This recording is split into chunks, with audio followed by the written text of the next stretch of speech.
A lot of people didn't really see that sneakers were the future in the early 90s and 80s. Because Anita believes that sneakers have the power to rapidly establish new mindsets and trends. This is Blair Durham with Black Wall Street Today, your media hub for all things Black entrepreneurship, politics, news, and events in Hampton Roads and beyond. And now, here's your host, Blair Durham. Greetings. Welcome. It's the 111th edition of Black Wall Street Today with Blair Durham. Today's show is sponsored by Milestone Mental Health Agency, Apex Financial Group of Virginia, as well as the COO team. Today our show focuses on social entrepreneurship in the age of COVID-19. Speaking of, have you downloaded our mobile app as of now, Black Brand?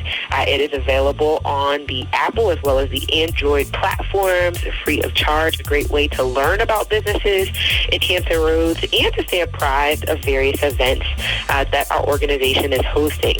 If not, are you following us on Facebook at Black Brand Biz? Plug in there again for the latest networking and business education events as well. So according to Wikipedia, social entrepreneurship is an approach by individuals, groups, startup companies, or entrepreneurs in which they develop, fund, and implement solutions to social, cultural, or environmental issues. Now, that distinguishes it from a solely for-profit business model, and that's why I'm excited to chat with our very first guest today. We're going to talk now with Anita Lumpkin. She is the founder and CEO of Something for the Culture. As a native of Hampton Roads, Anita's concern for the rapid rates of the rising Atlantic Ocean due to human-induced climate change gave way to a unique business idea as an approach to saving her beloved community. Something for the Culture was established in 2018 to incite a positive impact on Virginia's sneaker community through the creation of interactive educational experiences. The main goal of SFTC is to sneak ahead of climate change by shifting consumption habits. Anita's passion for SFTC is fueled by knowing that the power to win the fight against climate change lies in the hands of the consumer. Using sneakers as her weapon of choice, Anita takes pride in her unconventional way of educating others on how to reduce their consumer-related carbon footprint, because Anita believes that sneakers have the power to rapidly establish new mindsets and trends. Something for the Culture is the parent company for Anita's newest endeavor, Sneakers a la carte, birthed as a response to the COVID-19 pandemic. Sneakers a la carte is a fully sustainable, contactless mobile sneaker store specializing in the resale of popular streetwear, sneakers, and accessories. Anita has partnered with Something in the Water on the issues of climate change and is currently developing an after-school program called Sneaker Hunters Club at Richard Bowling Elementary School in Norfolk to create a sneaker garden to educate youth who are the future of our community. Anita has earned an Associate of Art in Science. She's Six Sigma certified, and she's currently finishing up a bachelor's in merchandise management. Welcome to the show, Anita. How are you? Thank you so much, Blair. I'm doing well with yourself. I am doing awesome. So excited to learn about these efforts. And thank you so much for really the creative way in which you are addressing climate change. It's my pleasure. My mother challenged me to find what my niche was and my passion, and then find a way to make social change with using that passion, and that's kind of what I was able to do. Yeah. I'm excited to have this conversation because I never got into sneakers the way that I wanted to. You know, you talk about your parents. My mother just wasn't really going to develop a budget for me to have the sneaker collection that I really wanted. And as a result, really as an adult, I didn't embrace it. So I'd love it if you'd share with us what qualities make up a sneaker enthusiast. I think the best qualities that I would say that would make up a sneaker enthusiast would be that they're loyal, very loyal to the brand. They're also very dedicated, unconventional, open-minded. I think they're smart and influential. A lot of people didn't really see that sneakers were the future in the early 90s and 80s. We didn't have the foresight to know that the things that we were buying were going to be what they like to call in the sneaker community grails. items, that sneakers that are unwearable now have actual value because they are deemed as wearable art now. So I think it's the self-awareness, the artisticness, the passion definitely behind it, and just the open-mindedness altogether. Those things make up what truly a sneakerhead is. Okay. And then just as an aside, how did you actually get into sneakers and this sort of passion for sneakers before the kind of social component? Well, like you brought up, your parents are pretty influential, and believe it or not, my mom's a big sneakerhead. She actually tells a story about how she used to get joked for wearing high tops in the 70s before sneakers were really so. Some of my earliest memories are just she would teach me how to wash my laces, keep my shoes clean. I remember begging my mom for a pair of, back then in the 80s, it was crazy to buy a pair of shoes for $100, let alone for a child. Yeah. And I begged my mother for a pair of the purple Filas with the strap. I'll never forget them. I remember the Fila with the strap. With the perfect. And mind you, I'm in elementary school, and my mom, she got them for me, and the rule was she put a nail in my wall over my bed. And when I came home from school, I had to take them off, tie them up, and put them on the nail, and I wasn't allowed to play with them outside. And that kind of started my ability to repurpose and keep on the shoes for longer than they should normally have their life cycle. It was pretty fun back then doing it. I remember those sneakers in particular. Wow. So let's go all the way there. Talk about this sneaker garden concept. What is it? What does it mean? Okay. Well, true to life, full circle. In elementary school, I was probably the only kid wearing the type of sneakers I wore at that time frame. And I know I was the first to wear the shoes. Do you remember the LA Gears, the first shoes that ever lit up in the back? I remember the LA Gears. Okay, so I went to Suburban Park. Shout out to Suburban Park. Okay. And I was actually, I got in trouble. I won't say trouble, but my sneakers caused such a commotion. You know how you used to have to walk down the line on the squares, like 3 blocks from the wall, and everybody had to, it would cause such a commotion because nobody had ever seen shoes that lit up before, that my teacher made me take them out. My mom had to get them, and then I wasn't allowed to wear them in school. So as I got older, that always stuck with me. And so I got an opportunity to work with an elementary school. And my whole goal was to figure out a way how, even though I was shunned for being creative in the sneaker community, how can I infuse sneakers into the education of the youth, going full circle now to not only attack them in a social responsible way, but to also give them the importance of it's okay to be different. It's okay to express yourself. Fashion is definitely expression of not only yourself, but of your culture. And so just giving them that stepping stone to not only know that fashion is your culture, it is your identity, but it also has a purpose in the grand scheme of our economical growth, as well as our sustainability as a culture in general.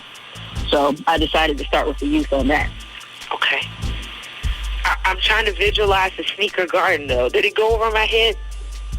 No, it's just simply you take a repurposed sneaker. You select a flower. For me, I pair it with flowers that look like the sneakers. For instance, I'll use an Air Jordan 1 that's black and blue. And then I would find a flower that encompasses those color palettes and actually drill holes in the sneaker and plant it. And then you can literally plant it in the earth. So it actually reclaims itself to the earth.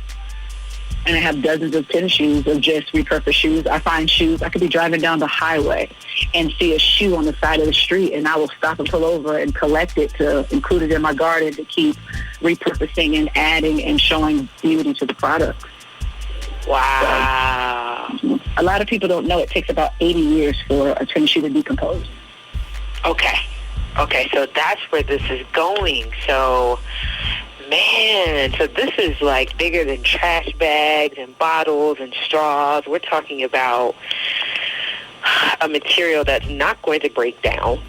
And so you're saying, since we have this passion, let's figure out how we can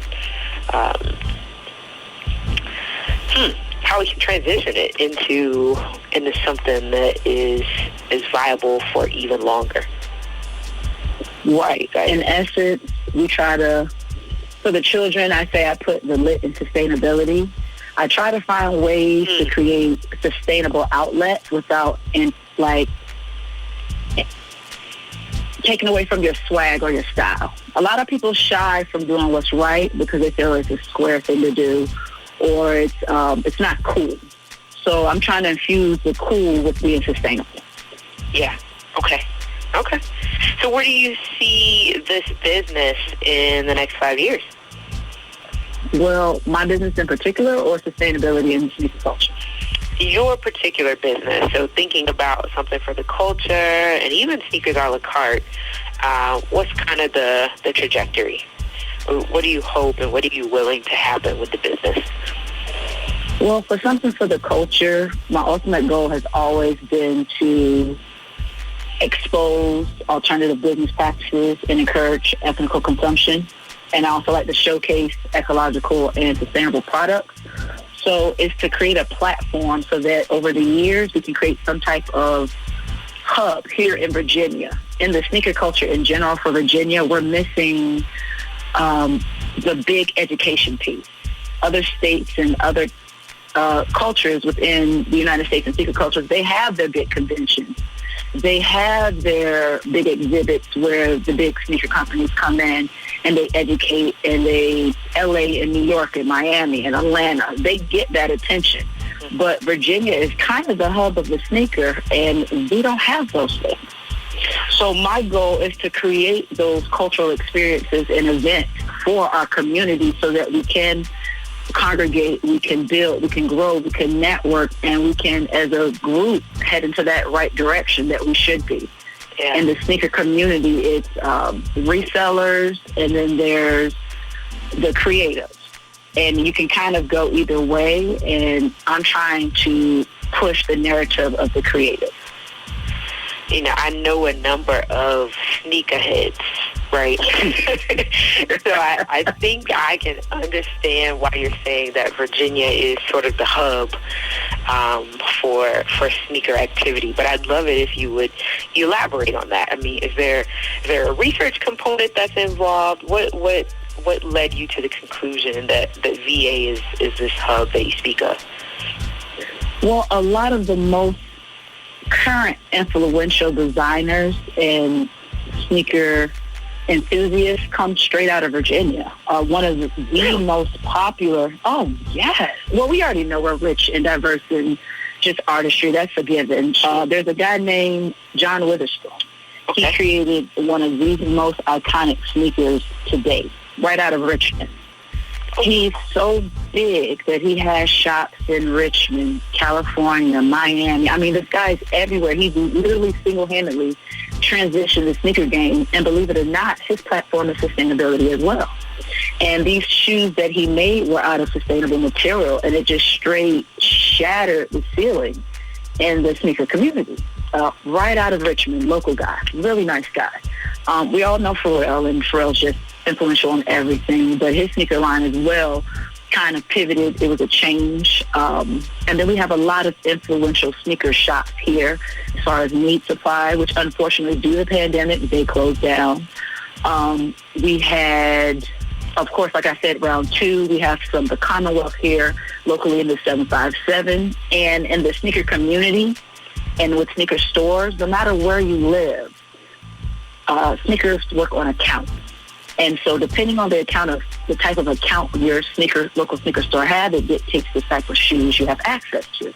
Right. Well, here in Virginia... Makes sense. Right. So here in Virginia, and especially in the 757 and the 804 area, a lot of our shops have those necessary accounts. So we get to actually physically walk in the store sometimes and purchase shoes at retail that people never get a chance to see. So that also makes us very unique. Right. Yeah. We get to touch things that people all over the country sometimes don't even get a chance to see. Yeah. The first thing that kind of came to my mind was the relationship between sneakers and poverty, right? You think about the concentration of poverty, say, in Portsmouth and Norfolk. and just wondering, what that relationship really is. I know that Norfolk has some interesting statistics as it relates to wealth as well. But, I'm just thinking through that, culturally and socially, the prioritization of certain values and so forth.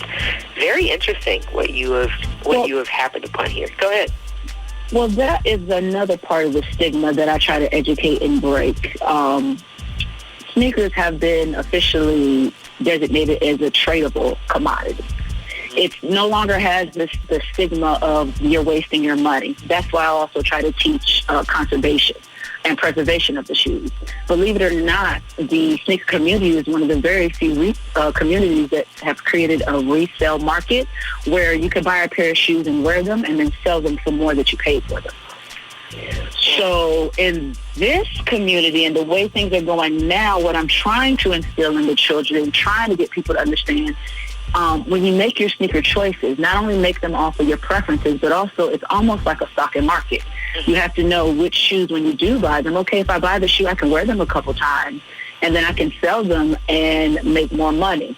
I had a cousin, young, fresh out of high school. There was a shoe that was released right here locally. The shoe cost maybe $190. Okay. As soon as he purchased the shoe and it touched it, it immediately was worth $1,200 instantly. It's as soon as it releases and you have it. So at that point in time, he had a choice of whether selling it, receiving that value for the shoe, holding on to it because it is a commodity. The same shoe that we're talking about that released 2 years ago is now worth $2,400. It has doubled in profit in just a year. By just holding on to it, it's done nothing. Or he could wear it and then sell it eventually. Him being a kid, he wore it. He still sold the shoes for $600. Fantastic. That angle. We've got about 3 minutes remaining. Had another kind of thought that popped into my head as I'm kind of staring out the window here.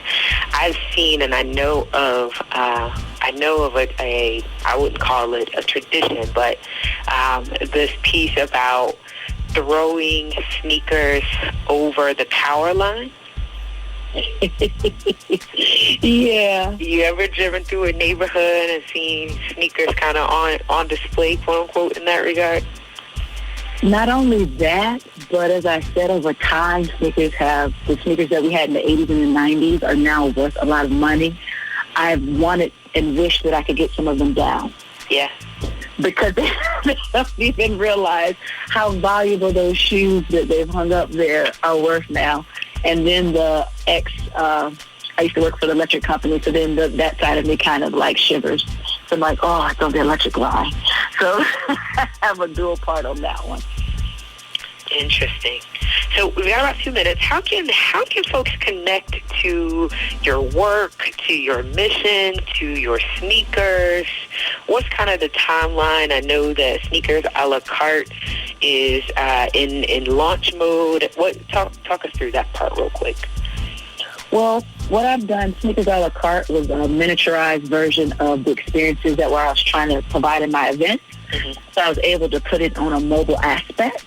Okay. We're looking to launch at the end of January, and we're looking to be at local events, sporting events, major music festivals. We're looking to be stationed up in high-traffic areas, as well as if and when the pandemic does arise again and we have to shut down, we'll be able to do delivery service. That way, for us, as far as COVID-19 was concerned in the sneaker community, it was impacted very hard, not only with COVID-19, but with the riots. Yeah. So a lot of our big favorite stores had to shut down. So there's a big gap right now in just creating that space between brick and mortar and online service. And I feel that Sneakers a la carte will fill that void. Smart. I absolutely love it. So give us a website, contact details. You can go to www.somethingfortheculture just for general information. You can go to www.sneakercart.com for our upcoming endeavors. You can follow us on Instagram at sneakercart, CARTE. And you can always just reach out to me. I can be found on Facebook under Image, IMAGE, Lumpkin, LUMPKIN. Or if you want to email me, it's simply Anita, ANITA, Lumpkin, LUMPKIN, at somethingfortheculture.com. Fantastic. I'm so excited, and I look forward to really, continuing this dialogue as everything kind of progresses with the work that you're doing. Congrats to you on the local partnerships with schools and things. Really excited about your efforts. Thank you so much, Flo, and thank you for creating this platform for us here in 757. It's really needed. It's very refreshing. Awesome. It's my pleasure. My pleasure. Talk soon. This show is brought to you by Positive Vibes Incorporated, our consulting services. We do credit fixes, tax resolution, we lend private money to real estate investors, and we do debt consolidations. Basically, we put money in your pocket when you need money. We put money in your pocket when you need money. 757-932-0177. Stay with us online at Black Wall Street Today on Facebook and Black Wall Street Today on Instagram. And then follow us on Twitter as well at BWS Today. We look forward to talking again next week. Have a wonderful week. I have said and I will continue to say that the most important priority for the Black community is the Black community, not a particular political party. Phenomenal. Hey, yo, when I say Black, you say Wall Street. Black Wall Street. When I say Black, you say Wall Street. Black. When I say Black, you say Wall Street. Black. When I say Black, you say Wall Street. Black. Black Wall Street. Black Wall Street.